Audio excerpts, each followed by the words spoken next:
नमस्कार सांग मैंने आज स्पेशल वन शॉट वीडियो को आपण को स्वागत। आज आम नवम श्रेणी भौतिक विज्ञान सबुठ गुरुत्वपूर्ण अध्याय परमाणु और अणु को संपूर्ण भाव शेष करवा। आज गोटे वीडियो आम बुझा एक परमाणु कौन एवं यह केते छोट, दुई डाल्टन एटॉमिक थ्योरी कौन कहे, तीन अणु और आयन क्या कहुए। पे मैंने तुम्हें प्रथम बुक रिडिंग कर जदि ये विषय तुमको बुझा पड़ो। मुझे खाली वन शॉट्रे वीडियोटा को बहुत शीघ्र सारे चेष्टा करी। तो पे मैंने प्रथम तुम्हें बुक रिडिंग कर तापर जाई आसी ये वन शॉट देख तुम्हें बुझीपार। माने यहाँ रिविजन पाई ना कि ये पढ़ी परीक्षा जाई लिखा ना, रिविजन पुणी रिवाइज कर बुझीपार कि नहीं। तो चलो देरी नक स्टार्ट करवा आम पाठ को। तो प्रथम कौन देख परमाणु कौन पे मैंने परमाणु कौन देख ना सबू देख जहाँ मु इम्पोर्टाट मार्क दे रखी सबू तुम एमसीक्यू आसीपे। आसबार 50 ରୁ 70% ग्यारंटी अच्छी जे यही क्वेश्चन ही तुम देख 5टा एमसीक्यू आउ 5 मार्किया 4 मार्किया गोटे लंग क्वेश्चन तुम पड़ जापे भौतिक विज्ञान यही विषय। तो पे मैंने सबू डिटेल से बुझिकी जातु जमी परीक्षा गले किसी असुविधा हेनी, आप सब लिखिपारे। देखु प्रत्येक पदार्थ बहु संख्यक अति क्षुद्र कणिका द्वारा गठित होता है, से परमाणु कहुए। परमाणु क्या कहुए? प्रत्येकटी पदार्थ प्रत्येक पदार्थ कौन ना बहु संख्यक अति क्षुद्र कणिका जोटा खाली आखिर आमको देखा जाए ना, बुझे टी द्वारा गठित होता है। एम भी कहुए कौन? परमाणु। एम भी परमाणु कहुए।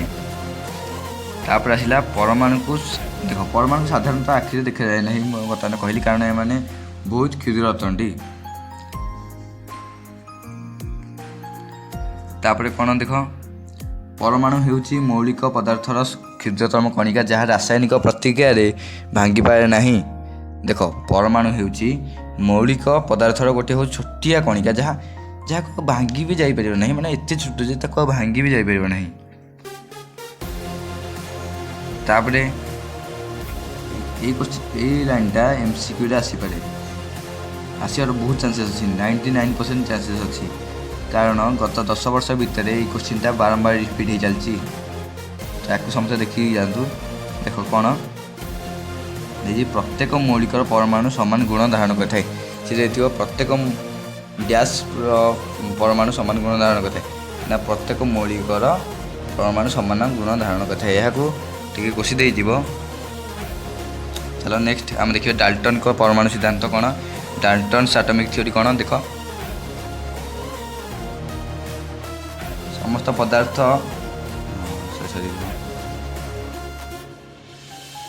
समस्त पदार्थ अति क्षुद्र अविभाज्य कणिका परमाणु द्वारा गठित। देख कौन है देख सॉरी समस्त पदार्थ अति क्षुद्र अविभाज्य माने जहाँ विभाजन कर नहीं, से ही कणिका परमाणु द्वारा गठित। डाल्टन कौन सिद्धांत यहाँ कहला 1 रे 2 रे कौन कहला एका मौलिकर समस्त परमाणुर भर और गुण समान। गोटे मौलिकर एक मौलिकर ये भूल अच्छी एका नुह यहाँ एक गोटे मौलिकर समस्त परमाणुर भर और गुण समान। तापर कहला विभिन्न मौलिकर परमाणु भर और गुण भिन्न। विभिन्न मौलिकर मान जमी देख लुहा को सुना को किसी तो तफात बाहर ता भर ना। विभिन्न मौलिकर परमाणुर भर और गुण भिन्न अटे। तापर आसला यौगिक गठन। यौगिक गठन समय परमाणु माने निर्दिष्ट संख्यार और निर्दिष्ट अनुपात मिशंती। तापर आसला रासायनिक प्रतिक्रिया परमाणु सृष्टि किंवा विनाश हुए ना, केवल पुनर्विन्यास हुए। माने देख जो रासायनिक प्रतिक्रिया घटे से परमाणु सृष्टि हुए ना किंबा माने परमाणु तैयारी हुए ना कि सरे भी ना, केवल रिसर्कल हुए। माने देख लुहाटा को बर्तमान कलंकी हो कलंकी पुणी लुहा हो बुझीपार कि नहीं। सर्ट आम डिटेल्स सर्ट आम वर्णना करचे ना बुक रिडिंग कले बेसी टाइम जीव से आम बर्तमान परीक्षा पाखे आसलाणी पिलाने मन दे पाठ पढ़ कारण परीक्षा यही देख परीक्षा परमाणु और अणु आ परमाणु गठन विषय दुईटा विषय बेसी क्वेश्चन आसवाक जाऊँगी बुझीपार से भाया या बेसी टी नजर पकड़ पड़ो।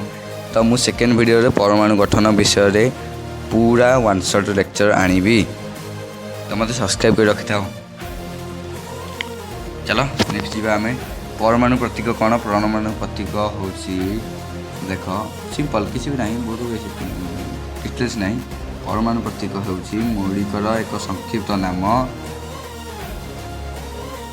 प्रत्येक मौलिकर संक्षिप्त नाम थाए या परमाणु प्रतीक कहुए। देख उदाहरण देले बुझीपार देख हाइड्रोजेन एच यहाँ हूँ परमाणु प्रतीक ऑक्सीजन ओ यहाँ भी हूँ परमाणु प्रतीक कार्बन सी यहाँ हूँ परमाणु प्रतीक आयन लौह एफी फेरम फेरमटा इटाली भाषा आसी मन रख सोडियम सोडियम एन ए सब यार गोटे परमाणु प्रतीक बास चलो शेष आगू चलिए ये बही ना यहाँ मुझे नोट्स आनी कि बही ना बहुत डिटेल्स देती तो खाली आम खाली पढ़ी दे जावा माने विश्वास करें एत इम्पोर्टाट बही अच्छी सबकि इम्पोर्टाट बही तो मुझे तार पूरा इम्पोर्टाट जिनस गुड़ा देखिए धोकी आसी तो चलो नेक्स्ट 4 नंबर कौन देती आमको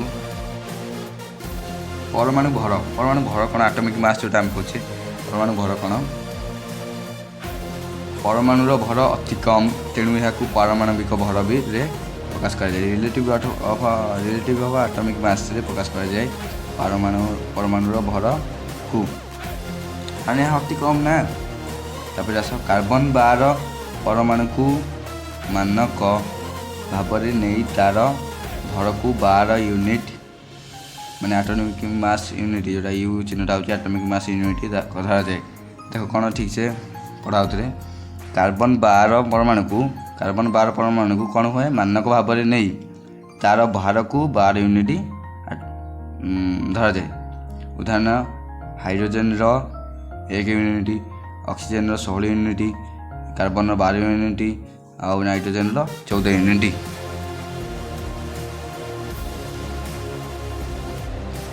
नेक्स्ट तो आम पर्यंत परमाणु विषय डिस्कस करते बर्तमान अणु विषय डिस्कस करवा। तो अणु कौन देख अणु हूँ 2 किंबा अधिक परमाणुर संयोजन द्वारा गठित कणिका। अणु कौन अणु हूँ 2 किंबा ताठ अधिक परमाणु द्वारा संयोजित कणिका। यह स्वाधीन भाव रही पारे और सही पदार्थर समस्त गुण को प्रदर्शन करे। प्रकार देखिपार मौलिकर अणुरे एका मौलिकर ऑक्सीजन नाइट्रोजेन हाइड्रोजेन अच्छी से जैविक एपरी अच्छी चलो सी रिपीट करूना जमी आम परमाणुर भर विषय पढ़ले सेमती पढ़ा अणुर भर विषय। अणुर भर कौन ना एक अणुरे थिबा समस्त पदार्थ समस्त परमाणु मानकर पारमाणविक भरर जोगफल हूँ अणुर भर। आउ कहूँ एक अणुरे थिबा समस्त परमाणु मानकर पारमाणविक भरर जोगफल को अणुर भर कहुए। उदाहरण निजे देखिथब चल आगू देखा आयन ये आयन स्पेलिंग टी मिस्टेक रही तो मैनेज करनब। आयन कौन देख आयन 2 प्रकार देख हूँ गोटे एक हूँ धनात्मक आयन दूसरे हूँ ऋणात्मक आयन। धनात्मक कौन जोटा हूँ पॉजिटिव आम कहे नेगेटिव ऋणात्मक हूँ नेगेटिव। तो ये धनात्मक कौन इलेक्ट्रॉन हराइले धन चार्ज हुए ऋणात्मक कौन इलेक्ट्रॉन ग्रहण कले ऋण चार्ज हुए बुझीपार कि नहीं। इलेक्ट्रॉन हराइले धनात्मक आयन हुए आ इलेक्ट्रॉन ग्रहण कले कौन ऋण चार्ज हुए। तापर आसला गुरुत्वानुपात। गुरुत्वानुपात कौन ना गुरुत्वानुपात बहुत इम्पोर्टाट एथुरु तुम गोटे क्वेश्चन टे पढ़ी आसाला आरथरक या देखीदि देख मुझे लिखिदे रासायनिक प्रतिक्रिया देख रासायनिक प्रतिक्रिया पदार्थर मोट भर अपरिवर्तित रही है। रासायनिक प्रतिक्रिया पदार्थर मोट भर कौन रही है अपरिवर्तित रही है। तापर देख नौराशे निर्दिष्ट ऋणात्मक अनुपात नियम ल ऑफ कॉन्सोनेंट प्रपोर्शंस बुझ। निर्दिष्ट गुणात्मक अनुपात नियम कौन ना एक यौगिक मौलिक मानकर भर अनुपात सर्वदा स्थिर रही है। उदाहरण पानी रे हाइड्रोजन अनुपात ऑक्सीजन इक्वल टू 1 अनुपात 8 बुझीपार तो। तब लास्ट पाठ आसला शेष पाठ आसला ना गुरुत्वानुपातर नियम। कौन गुरुत्वानुपातर नियम ना देख दुईटी मौलिक दुई कि अधिक यौगिक गठन कले से एक निर्दिष्ट भर सहित अन्य मौलिकर भर सरल संख्यार अनुपात थाए। बास क्लियर। बही को आम एति समय भितर बहुत कम समय भितर छाड़ देचे। तापर आस आम यार MCQ पार्ट को डिस्कस करवा। कितने बेसी नहीं मात्र 5टी MCQ आमर अच्छी या डिस्कस करवा। चलो एक यौगिक मौलिक मानकर भर अनुपात सर्वदा स्थिर थाए। यह क्यों प्रकार नियम? यह हूँ निर्दिष्ट गुणात्मक अनुपात नियम। परीक्षा जा 5टी जाक क्वेश्चन गत 5 वर्ष है लगातार पढ़ी आसूँ। ये क्वेश्चन गुड़ा मुझे सामने देखे दूसरी आसवा संभावना बेसी अच्छी।